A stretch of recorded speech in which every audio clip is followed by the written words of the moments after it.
આપ જોઈ રહ્યા છો વિચાર ક્રાંતિ ન્યૂઝ। હું વિનોદ ભટ્ટ। આંતરરાષ્ટ્રીય મહિલા દિવસ નિમિત્તે તારીખ 9/3/2025ના રોજ ગાયત્રી ચેતના કેન્દ્ર નડિયાદ ખાતે મહિલા દિવસની ઉજવણી કરવામાં આવી। ખેડા જિલ્લામાંથી વિવિધ તાલુકાઓમાંથી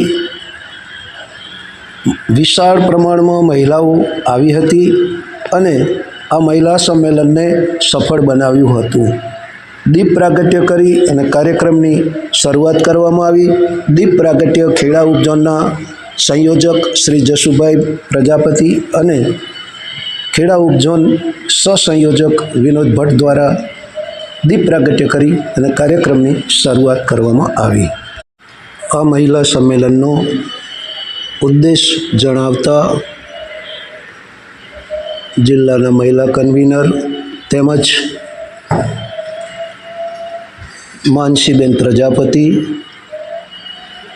ટીનાબેન મિસ્ત્રી, નીલાબેન પટેલ, અંજુબેન પટેલ તેમજ અન્ય વક્તાઓએ નારીની મહાનતા વિશે, નારીનું સમાજમાં મહત્ત્વ શું છે, નારીને સન્માન કેમ આપવું જોઈએ, આંતરરાષ્ટ્રીય દિવસ કેમ ઉજવાય છે અને અખિલ વિશ્વ ગાયત્રી પરિવારના નારી શક્તિનો ઉદ્ઘોષ કરનાર સ્નેહ સલીલા પરમ વિશ્વ વંદનીય માતાજીએ 21મી સદી નારી સદીની ઘોષણા કરી અને નારીઓને, મહિલાઓને આગળ આવવા માટે આહ્વાન કર્યું હતું અને ગાયત્રી પરિવારની અંદર બહેનો પોતાની શ્રેષ્ઠ ભૂમિકા નિભાવી અને આ મિશનને આગળ વધારવામાં સમયદાન, અંશદાનનો ભોગ આપી અને કાર્યરત છે। સમાજમાં સંસ્કારોના સિંચન માટે, સમાજમાં સહકારિતા માટે, સમાજની અંદર ઘર ઘર ગાયત્રી મંત્ર અને યજ્ઞનો પ્રચાર થાય એના માટે વાત કરવામાં આવી હતી। ઉજવાય છે। વિશ્વનું માનતા આવ્યા છીએ કે ભાઈ રાષ્ટ્ર નિર્માણમાં મહિલાઓ તો શું કરે છે, મહિલાઓ ઘરે રહે છે, ખાવાનું બનાવે છે, રાઈટ? એવું નથી।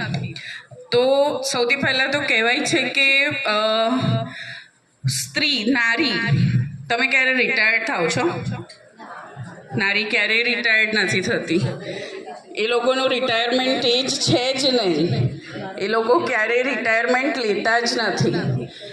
પુરુષ 58 વર્ષે, 60 વર્ષે, 65 વર્ષે, ક્યારેક તો રિટાયરમેન્ટ એજ પર પહોંચે છે। કેમ? કારણ કે એનો દીકરો, એની દીકરી એની જવાબદારી એના માથે લે છે, એની જવાબદારી વહેંચાઈ જાય છે, એટલે પુરુષ તો રિટાયર્ડ થઈ ગયા। સ્ત્રી કોણ લેશે જવાબદારી? સ્ત્રી જીવે ત્યાં સુધી એ રિટાયર્ડ થતી નથી। સ્ત્રી હંમેશા જીવતા જીવ એની કોઈ પણ જવાબદારી બીજા કોઈના ખભે આપી શકતી નથી, રાઈટ? આપણા સમાજમાં અત્યારે જોવા જઈએ તો 2 પ્રકારની સ્ત્રીઓ છે, બરાબર? સ્ત્રીના 2 ભાગ પડી ગયા છે।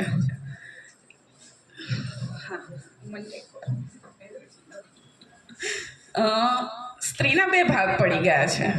કેવી રીતે? તો કે છે અમુક સ્ત્રીઓ છે જે ઘરે રહે છે અને અમુક સ્ત્રીઓ છે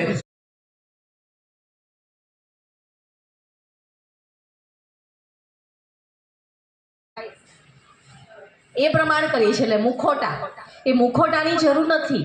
જ્યારે મનને ઠીક કરી દઈએ છીએ ને ત્યારે ઓટોમેટિકલી આપણી પર્સનાલિટી વધતી જાય છે, કેમ કે એનાથી આપણો ઓરા બદલાય છે, એક વાઇબ્રેશન બદલાય છે અને તમે કોઈને પણ મળો છો ને તો એ તમારી તરફ ચુંબકીય રીતે આકર્ષિત થઈ જાય છે।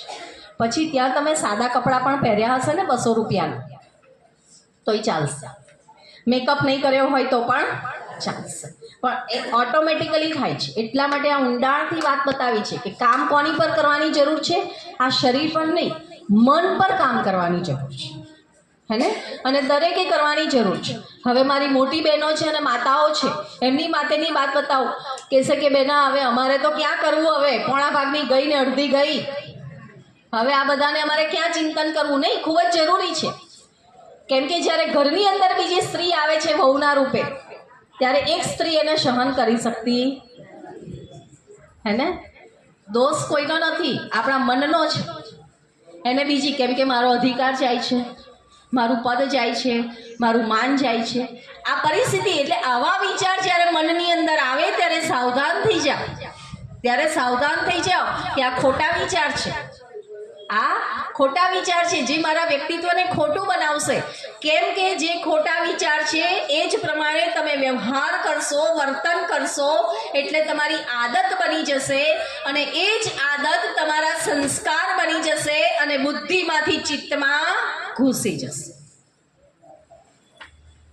અને જ્યારે ચિત્તમાં ઘૂસી ગયું ને, એ પરમેનન્ટ થઈ જશે. પરમેનન્ટનો મતલબ છે આ શરીરને છોડીને વિદાય થઈશું ને તો પણ એ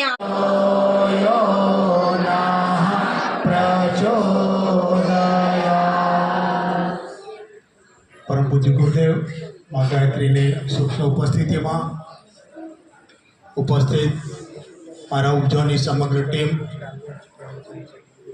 ખેડા જિલ્લાની સમગ્ર ટીમ, શક્તિ સર્વ માતાઓ, બહેનો, દેવતુલ્ય ભાઈઓ, સૌના ચરણોમાં કોટી કોટી વંદન, સૌને પ્રણામ, સૌને જય ગુરુદેવ.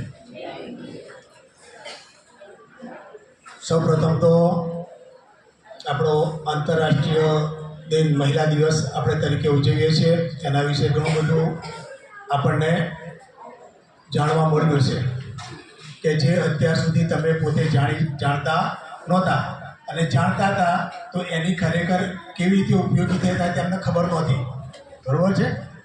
તો મહિલા દિવસની તમને ખૂબ ખૂબ શુભકામનાઓ, ખૂબ ખૂબ મંગલ કામનાઓ.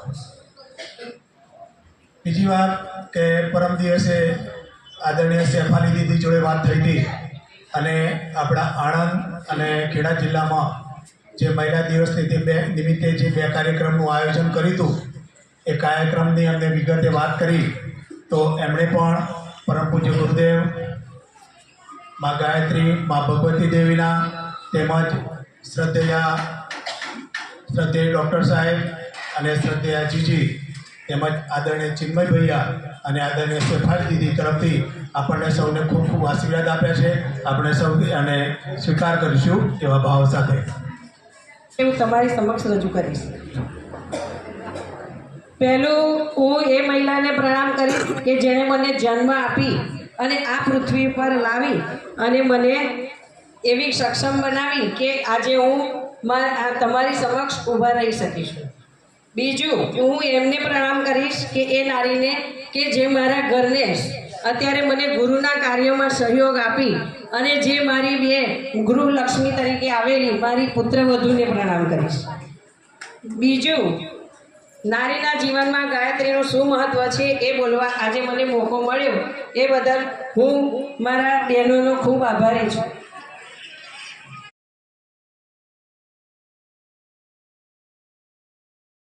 કાલે હું આણંદ ગઈ હતી, કોઈના વખાણે નહીં. ગુરુદેવ કહેતા હતા વાત બેન, હું તો નહીં તોપીશ તમે, કારણ કે તમે નારી શક્તિ છો. નારીને જો ટોપશે તો નારીનું સન્માન ભાઈઓ ઊભા છે ને પાછળ, હા, એ તમે બધા શું કહે છે કે આપણે એકબીજાનું સન્માન કરતા નથી. પણ ગઈકાલે આણંદ, આપણો પણ આ હોલ નાનું પડશે દેવાંગના બેન, આવતી સાલ આ જગ્યા ના ચાલે. આપણે આ જગ્યા ચાલે જ નહીં, 2-4 ગણી પબ્લિક. કાલની જે વ્યવસ્થા, જે પ્રોગ્રામ જોઈને જ્યારે આપણે આવીએ ને, હે ને, પણ આપ સૌને ખરેખર ધન્યવાદને પાત્ર છો. કારણ કે સ્કૂલમાં ભણવા જઈએ ને તો 45 મિનિટનો જ પીરિયડ હોય, હે ને, પણ અહીં આપણે કેટલો પીરિયડ થયો? હવે તમે બસ બીજું બહુ નહીં, તમે સાંભળ્યું ને, હવે મને કહો તમે શું સાંભળ્યું, શું કરવા માંગો છો? એક મિનિટ બધું બોલો, માંગો છો એ કહો, તો જ નારી જાગરણ અને મહિલા આંતરરાષ્ટ્રીય મહિલા દિવસ સાર્થક કહેવાય. સત્યનારાયણની કથા આવે છે, હે ને? અને એની અંદર છેલ્લે પ્રસાદ, છેલ્લે આવે પ્રસાદ, અને તારે બધા કરો તો ચાલશે. ગુરુદેવનું કામ કરવું છે, તમારી અંદર એ શક્તિને જાગૃત કરવી છે, તો એક જ કામ કરો, તમે તમારા પાડોશીને ગાયત્રી મંત્ર કરતો કરો. બોલો કોણ કરશે? વિચારીને બોલજો. કેટલી બહેનો છે ભાઈ? હાથ ઊંચો કરે, જોવો છો કેટલી બહેનો છે? હે, અહીં બધાની બોલતી બંધ થઈ જાય, કારણ ઘરમાં તો બધા દાદાગીરી કરે, હે ને? પણ પાડોશી જઈને કહીએ કે ગાયત્રી મંત્ર કરો, અને એ ગાયત્રી મંત્ર કરે ને તો ખરું. ડૉક્ટર સાહેબ એ પણ કહેતા હતા કે તમારા ઘરની કામવાળી, તમારા ઘરનું કચરા પોતું કરનાર, એને જો ગાયત્રી મંત્ર તમે શીખવાડો અને એને ગાયત્રી મંત્ર કરતો કરો તો પરિવર્તન થાય ને. તો તમારે શું કરવું છે? તો કોઈ યાર આ તાલીઓ પાડે, આ હસે, આનાથી કશું થવાનું નથી. હવે સમય બેસી રહેવાનો નથી. આ સમય તમારો છે. તમારી અંદર રહેલી શક્તિઓને ઓળખો, તમારી અંદર રહેલી શક્તિઓને જાગૃત કરી પરિવારને આદર્શ બનાવો. કમસે કમ કશું ના કરો તો ચિંતા નહીં. આમાં જે દીકરીઓ છે, બે જ પ્રશ્ન, મારી વાત પૂરી કરું છું, કારણ કે ટાઈમ થઈ ગયો છે. તમે બધા કંટાળ્યા છો અને પાછું હાંકડા હાંકડી બેઠા છો, એટલે કોઈને પગની તકલીફ હોય, કોઈને એવું હોય તો બોલે નહીં, પણ અંદર તો ક્યાં કૌચાર પૂરું કરશે. હે, બરોબર ને? તો પહેલામાં પહેલી વસ્તુ મારે જે કેટલા વાગે ઉઠવું જોઈએ? ઘરમાં સ્લીપર પહેરીને ફરવું જોઈએ, હે? બરોબર. આપણે સવારમાં ઉઠીએ કેટલા વાગે? હે, ભગવાન તો એક બાજુ હોઈ રહ્યો હોય, વિચારો 4 વાગ્યા ઘંટડી વગાડે. યાદ રાખજો, નારી એ શક્તિ છે, નારી એ ઘરની લક્ષ્મી છે, નારી એ ઘરનું આતિથ્ય છે, નારી એ ઘરની શોભા